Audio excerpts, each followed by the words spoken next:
the misty mountains cold, to dungeons deep and caverns old. The pines were roaring on the height, the winds were moaning in the night, the fire was red.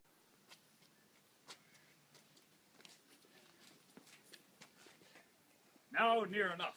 Throw down our leafy screens and lead us to our first battle. Fare you well. Let us be beaten if we cannot fight. Make all our trumpets speak. Give them all breath. Those clamorous hairbringers of blood and death.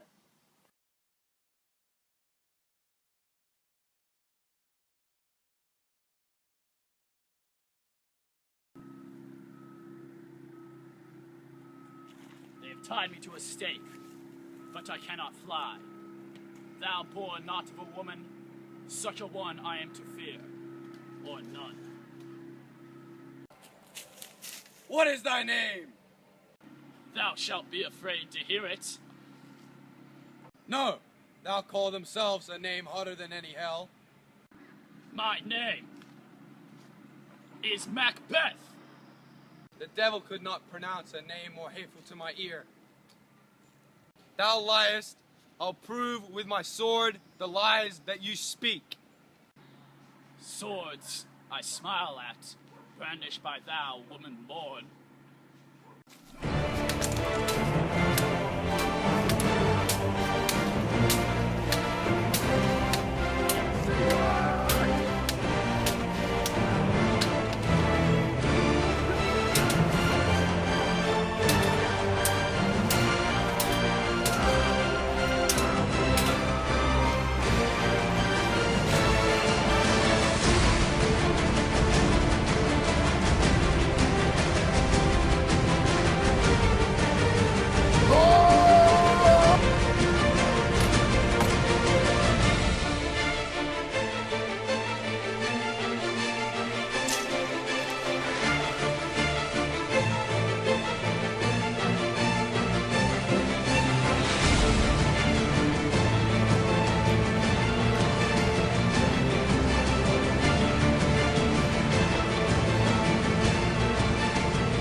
That way the noise is, tyrant.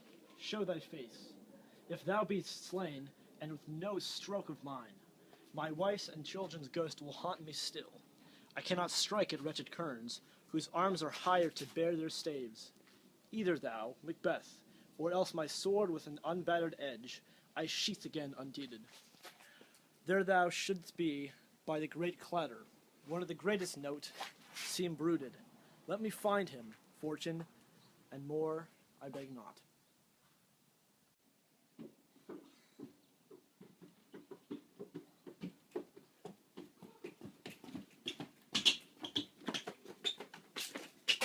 This way, my lord, the castle's gently rendered. The tyrant's people on both sides do fight. The noble thanes do bravely in the war, and the day almost itself profess yours, and little is to do.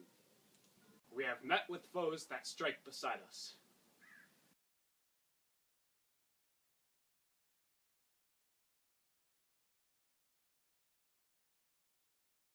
Why should I be the Roman fool and die upon my own sword?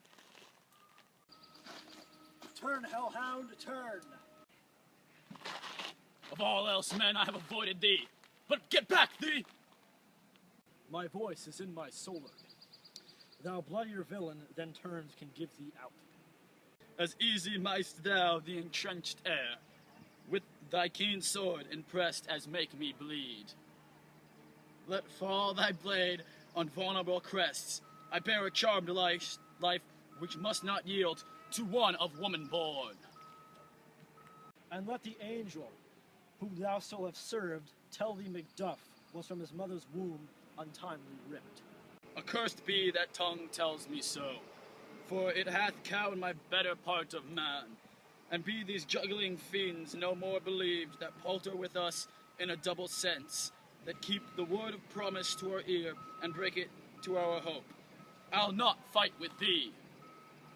Then yield thee, coward, and live to be the show and gaze, oath, time, painted upon a pole, and underwit. Here may you see the tyrant. I will not yield!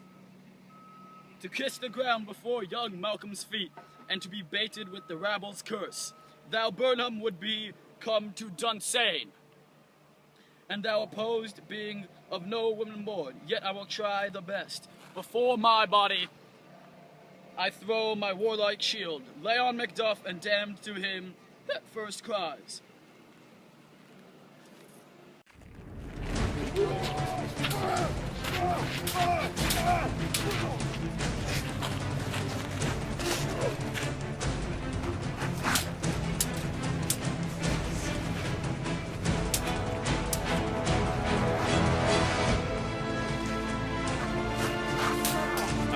Now to you.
I would the friends we missed were safe arrived.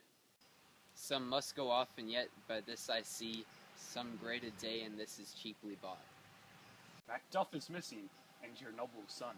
Your son, my lord, has paid a soldier's debt, only lived but till he was a man, the which no sooner had his prowess confirmed in the unshrinking station where he fought, but like a man he died.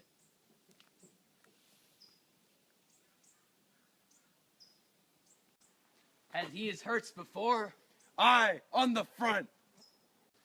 Had I as many sons as I have heirs, I would not wish to have a fairer death, and so his knell is knolled. He's worth more sorrow, and that I'll spend for him. He's worth no more. They say he parted well and paid his score. And so God be with him. Here comes never comfort.